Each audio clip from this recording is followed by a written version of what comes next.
Selamat datang di Pertukaran Pikiran. Hari ini kita akan menelaah sebuah dinamika politik yang cukup menarik perhatian ya, di Kabupaten Bone, Sulawesi Selatan.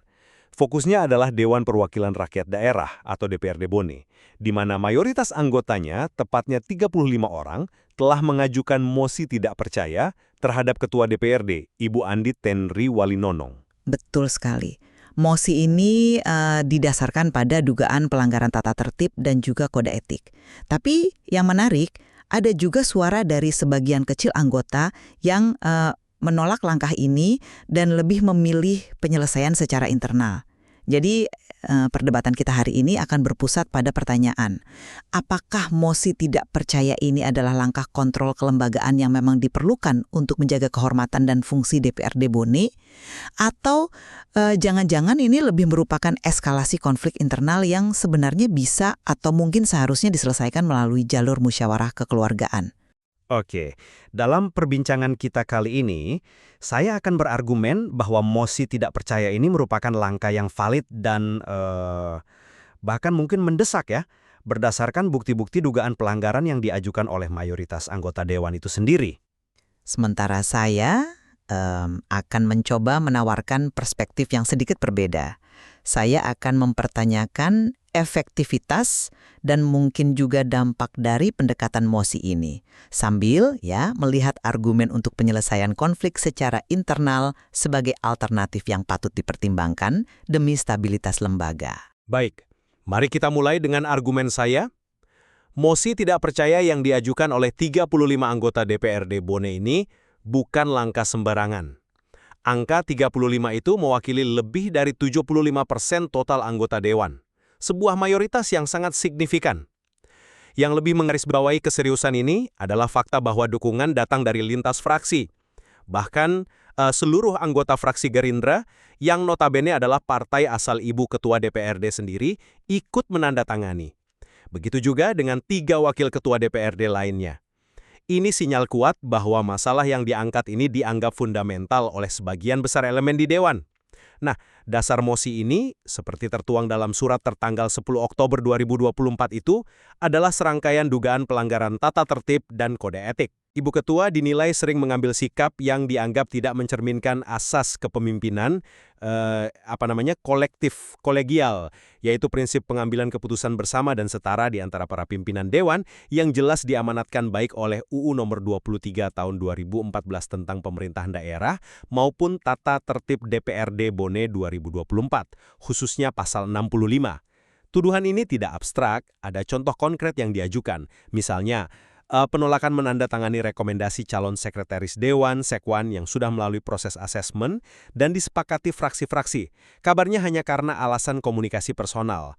Lalu ada juga sorotan tajam terhadap jarangnya beliau memimpin rapat pembahasan APBD Perubahan 2025, padahal beliau otomatis menjabat sebagai Ketua Badan Anggaran. Bagi para pengusul mosi, tindakan-tindakan ini bukan hanya soal gaya kepemimpinan, tapi sudah mencederai marwah lembaga dan berisiko nyata menghambat fungsi krusial DPRD, termasuk yang berdampak langsung pada pelayanan publik melalui APBD perubahan. Jadi, mosi ini dilihat sebagai bentuk pertanggungjawaban dan upaya menjaga integritas institusi DPRD Bone. Iya ya, saya bisa memahami mengapa argumen itu begitu kuat, terutama kalau kita melihat angka mayoritas yang mendukungnya. Tapi mari kita coba lihat dari sisi lain. Penting untuk diingat bahwa mosi tidak percaya itu pada hakikatnya adalah sebuah instrumen politik. Ia bukan putusan hukum yang final dan mengikat secara formal ya. Meskipun 35 anggota mendukung, kita tidak bisa mengabaikan fakta bahwa ada 9 anggota DPRD lainnya yang secara sadar memilih untuk tidak ikut menandatangani. Salah satu suara yang cukup vokal adalah Andi Muhammad Salam dari fraksi Nasdem yang biasa disapa Lilo Aka. Beliau dan rekan-rekannya ini secara eksplisit mengedepankan pendekatan yang berbeda, penyelesaian melalui jalur kekeluargaan dan musyawarah internal. Perspektif ini punya bobotnya sendiri menurut saya. Mereka menekankan pentingnya menjaga keutuhan lembaga dan melihat perbedaan pandangan politik sebagai sesuatu yang wajar, bahkan bisa jadi sehat dalam dinamika demokrasi. Lilo Aeka bahkan menyebut perbedaan sikap politik itu keniscayaan yang justru bisa mematangkan kebijakan. Selain itu, mengenai sikap Ibu Ketua yang dianggap kontroversial, bukankah bisa juga itu dilihat sebagai bagian dari pelaksanaan hak prerogatif seorang pimpinan? Tentu bagaimana hak itu digunakan selalu bisa diperdebatkan, tapi apakah tepat untuk langsung melabelinya sebagai pelanggaran fatal tanpa melalui proses pemeriksaan yang lebih mendalam dan objektif? Memilih jalur konflik terbuka lewat mosi seperti ini membawa risiko tersendiri. Bisa jadi ini justru menciptakan turbulensi internal yang lebih besar dan mengalihkan fokus para anggota dewan dari amanah utama mereka, yaitu melayani masyarakat Bone. Pertanyaan fundamentalnya, apakah mosi ini benar-benar satu-satunya jalan keluar atau cara yang paling bijaksana untuk menyelesaikan perbedaan pandangan yang ada di internal DPRD Bone? Saya menangkap kekhawatiran Anda tentang potensi eskalasi dan pentingnya jalur internal. Namun, saya kurang sepakat jika dugaan pelanggaran yang diajukan ini disederhanakan hanya sebagai perbedaan pandangan politik atau sekedar penggunaan hak prerogatif. Mari kita lihat lagi substansinya lebih dalam. Kasus penolakan rekomendasi calon sekwan misalnya. Ini bukan hanya soal preferensi pribadi ketua. Ada proses formal, yaitu assessment, yang sudah menghasilkan nama. Ada kesepakatan antar fraksi yang kabarnya diabaikan. Surat mosi bahkan menyinggung soal stempel pimpinan yang sampai disembunyikan. Ini kan bukan lagi soal gaya komunikasi, tapi potensi pengabaian terhadap mekanisme kelembagaan yang sudah disepakati bersama. Kemudian, soal ketidakhadiran dalam pembahasan APBD perubahan. Sebagai Ketua Badan Anggaran, kehadiran dan kepemimpinan beliau dalam rapat sepenting itu adalah bagian dari tanggung jawab jabatannya. Jika benar beliau sering absen tanpa alasan yang jelas, seperti yang dituduhkan, ini sulit dilihat sekedar sebagai pilihan politik. Ini lebih dekat ke potensi kelalaian tugas.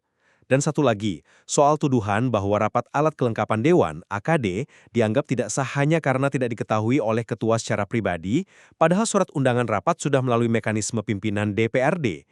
Ini jelas pertentangan dengan semangat kolektif kolegial yang tadi kita sebutkan, yang diatur dalam UU 23 2014 dan Tatip DPRD pasal 65 itu. Jadi argumen saya, ini bukan lagi sekedar keputusan politik yang tidak populer, tapi sudah merupakan indikasi kuat adanya penyimpangan dari aturan main dan etika kepemimpinan lembaga. Ini sudah masuk ke ranah yang memang patut untuk ditindaklanjuti secara serius oleh lembaga. Saya tidak menyangkal bahwa ada ketidakpuasan, bahkan mungkin frustrasi terhadap gaya kepemimpinan Ibu Ketua. Poin-poin yang Anda angkat memang menunjukkan adanya gesekan yang serius. Namun, saya tetap merasa perlu hati-hati untuk tidak langsung melompat pada kesimpulan bahwa ini adalah pelanggaran definitif terhadap aturan formal sebelum ada proses pemeriksaan yang tuntas dan objektif. Seperti yang disiratkan oleh Lilo Aka, dalam politik, persepsi dan interpretasi seringkali bermain peran besar. Bisa saja ada konteks atau alasan lain di balik keputusan-keputusan ketua DPRD yang belum sepenuhnya terungkap dalam narasi mosi, yang sifatnya tentu saja politis. Terkait sekwan misalnya, apakah benar hanya karena komunikasi personal atau ada pertimbangan lain terkait kualifikasi atau rekam jejak yang beliau miliki? Mengenai rapat APBDP, apakah ketidakhadirannya mutlak tanpa alasan yang bisa dipertanggungjawabkan atau ada pendelegasian wewenang? Tuduhan terhadap rapat AKD, apakah itu sebuah pernyataan resmi yang menghambat proses atau sekedar ekspresi ketidaksetujuan dalam dinamika internal yang mungkin sedang panas? Poin utama saya adalah kita perlu membedakan antara ketidakpuasan politik dengan pelanggaran aturan yang terbukti secara faktual. Dan disinilah, menurut saya, peran Badan Kehormatan atau BK menjadi sangat krusial. Bukankah mekanisme internal melalui BK ini yang seharusnya menjadi garda terdepan untuk memproses dugaan pelanggaran etika atau tata tertib seperti ini? Memang, surat mosi ini ditembuskan ke BK. Tapi pertanyaannya, mengapa harus didahului dengan manuver politik sebesar mosi tidak percaya yang dipublikasikan luas sebelum BK diberi kesempatan untuk bekerja secara internal, mengumpulkan fakta dan memberikan rekomendasi? Mengapa tidak menempuh jalur BK terlebih dahulu dengan lebih tenang dan terukur? Apakah ini bukan semacam pressure politik begitu ya, yang mendahului proses formal di BK? Justru karena signifikansi dan potensi dampak dari masalah ini, langkah mosi ini dianggap perlu oleh mayoritas. Angka 35 anggota itu bukan sekedar statistik. Ini representasi mayoritas mutlak yang mencakup seluruh anggota fraksi dari partai ketua DPRD sendiri yaitu Gerindra, plus 3 wakil ketua DPRD lainnya. Ini adalah sinyal politik yang sangat kuat bahwa masalah ini dianggap serius, fundamental, dan sudah meluas, bukan lagi sekedar perselisihan personal atau antar fraksi kecil.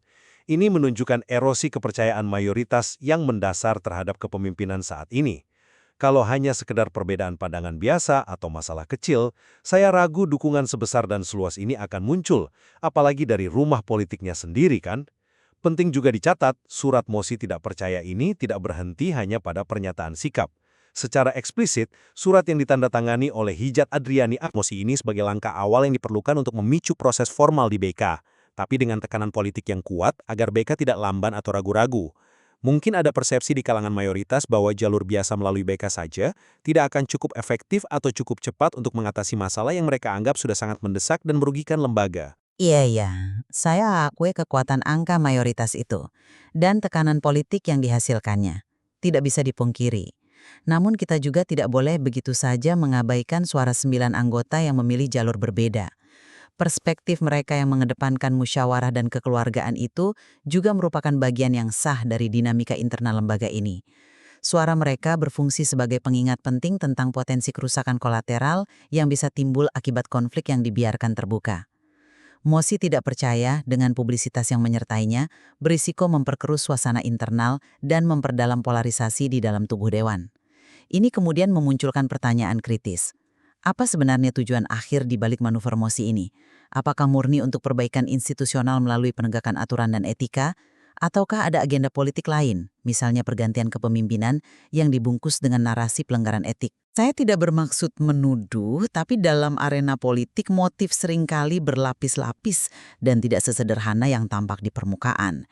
Mengedepankan musyawarah internal seperti yang diusulkan oleh kelompok minoritas ini, meskipun mungkin prosesnya tidak secepat atau sedramatis mosi, bisa jadi memiliki potensi untuk mencapai tujuan perbaikan fungsi lembaga tanpa harus menimbulkan gejolak sebesar ini.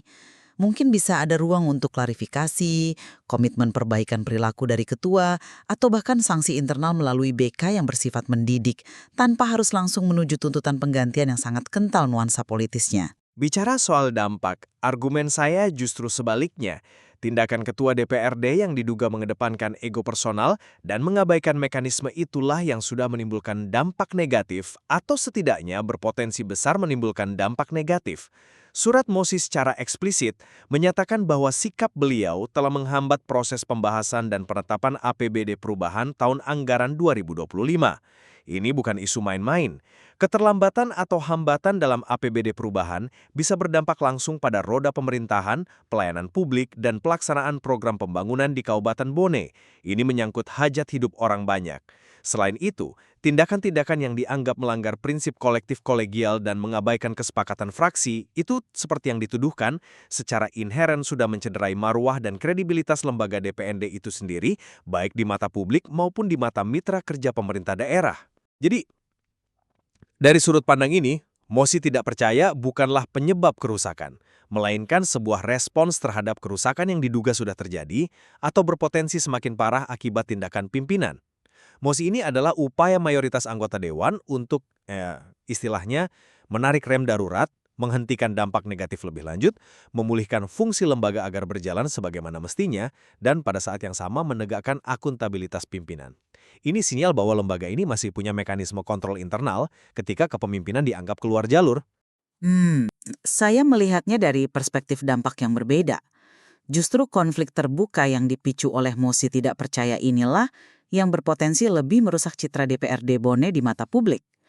Alih-alih masyarakat melihat wakilnya fokus bekerja untuk mereka, yang terlihat malah DPRD yang sibuk dengan pertikaian internal, saling serang dan berebut pengaruh. Energi kolektif para anggota dewan yang seharusnya tercurah untuk fungsi legislasi, pengawasan anggaran, dan pembuatan kebijakan, kini malah tersedot ke dalam pusaran konflik kepemimpinan. Ini persis sejalan dengan apa yang disiratkan oleh Lilo Aka ketika ia berkata ada amanah rakyat yang harus lebih diprioritaskan. Apakah pertarungan politik internal melalui mosi ini benar-benar memprioritaskan amanah rakyat tersebut? Saya khawatir tidak. Penyelesaian internal yang mungkin lebih tenang, meskipun mungkin butuh waktu lebih lama dan tidak seheboh mosi, bisa jadi merupakan pilihan yang lebih strategis untuk menjaga fokus lembaga pada tugas utamanya dan memelihara stabilitas internal yang kondusif untuk bekerja. Jika memang ada dugaan pelanggaran, biarkan Badan Kehormatan memprosesnya sesuai mekanisme yang ada, tanpa perlu dibarengi dengan manuver politik yang berisiko memecah belah dan bahkan mungkin melumpuhkan fungsi lembaga itu sendiri untuk sementara waktu. Dampak negatif dari konflik terbuka ini, termasuk potensi rusaknya hubungan kerja internal dalam jangka panjang, menurut saya perlu dipertimbangkan secara sangat matang oleh semua pihak yang terlibat. Dan memiliki dasar yang kuat.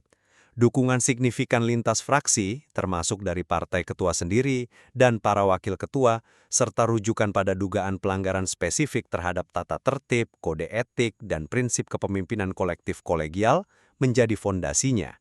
Bagi mereka, ini adalah upaya penting dan mendesak untuk menegakkan akuntabilitas dan memastikan DPRD Bone dapat kembali berfungsi secara optimal, terutama dalam mengawal isu krusial seperti APBD perubahan demi kepentingan masyarakat. Namun, di sisi lain, keberadaan 9 anggota dewan yang memilih jalur berbeda dan secara eksplisit mengusulkan musyawarah kekeluargaan menjadi pengingat penting. Mosi tidak percaya adalah alat politik yang tajam, dan penggunaannya memiliki konsekuensi yang tidak ringan. Dampaknya terhadap stabilitas internal lembaga, potensi polarisasi, dan citra di mata publik perlu dikalkulasi dengan cermat. Perspektif ini menekankan bahwa penyelesaian melalui mekanisme internal yang sudah ada, seperti Badan Kehormatan, yang mungkin bisa diperkuat dengan dialog dan musyawarah, bisa jadi alternatif yang lebih konstruktif. Tujuannya sama, menangani dugaan pelanggaran, tapi mungkin dengan cara yang tidak menimbulkan gejolak politik sebesar ini dan tetap menjaga fokus pada amanah rakyat. Sekali. Situasi di DPRD Bone ini menjadi contoh nyata kompleksitas tata kelola lembaga legislatif di era demokrasi lokal kita. Kita melihat adanya tarik-menarik yang kuat antara penggunaan mekanisme formal seperti mosi tidak percaya sebagai wujud pertanggungjawaban politik berhadapan dengan pendekatan penyelesaian konflik internal yang lebih mengedepankan musyawarah dan upaya menjaga keutuhan lembaga. Betul. Memahami kedua sisi argumen ini, kebutuhan akan akuntabilitas dan penegakan aturan di satu sisi, serta pentingnya menjaga stabilitas, keutuhan, dan fokus kerja lembaga di sisi lain, adalah kunci untuk bisa menilai secara jernih dinamika yang sedang berlangsung di Bone. Tentu saja, masih banyak lapisan dan detail dari peristiwa ini yang bisa kita eksplorasi lebih lanjut dari materi yang ada. Download Tribun X sekarang. Menghadirkan lokal menjadi Indonesia.